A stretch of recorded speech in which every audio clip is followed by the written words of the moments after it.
Hey guys, Tanner Cherney up here in Devils Lake, North Dakota, checking in with your weekly ice fishing and ice conditions report for this week. And we had a pretty big cold snap come through this last week, which was tough to fish with, but it was a blessing in disguise as it really helped expedite our ice formation that we've been so patiently waiting for. We had some wind chills pushing 50, 60 below. But irregardless, right now ice conditions are sitting a lot better than they were a week and a half, 2 weeks ago.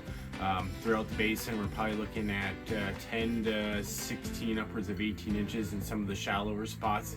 Might be a few spots where that were still kept open by geese late this fall, early this winter, that maybe are in that 6 to 8 inches. But general rule of thumb right now is that 10 to 16 inches is a pretty good ice depth.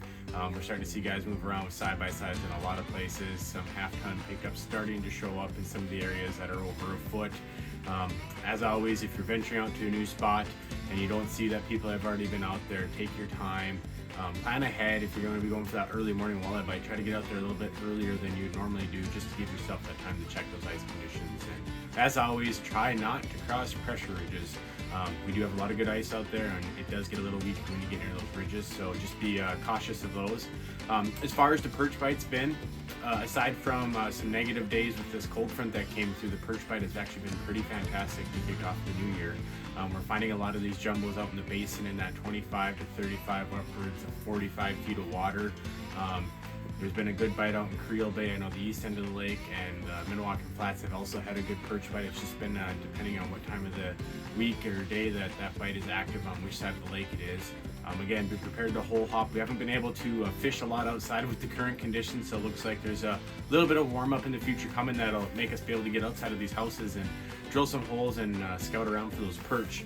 When you do get into that school of perch and you find some negative fish, I always like to start with a rattling blade spoon, find those fish, get them active, and if they're not biting on that, I always just like to start downsizing. In the last couple days, especially with the cold front, tungsten jig, as you can see here, just a tiny little jig with the minnow, full minnow hooked by the tail has been the ticket.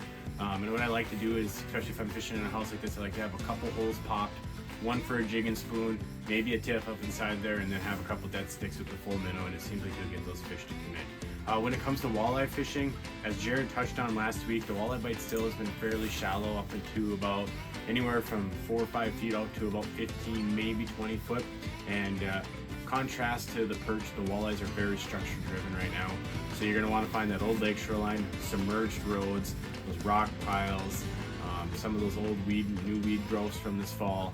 Any kind of structure or inside turn where you're going to find those walleyes hunkered in as their predatory instincts kick in, you're going to find a good walleye bite. And as always, that walleye bite's really good those first couple hours at sunrise, and the same thing at sunset. You may get a window depending on the day that they might be active for 15-20 minutes, or it might be an hour and a half or two.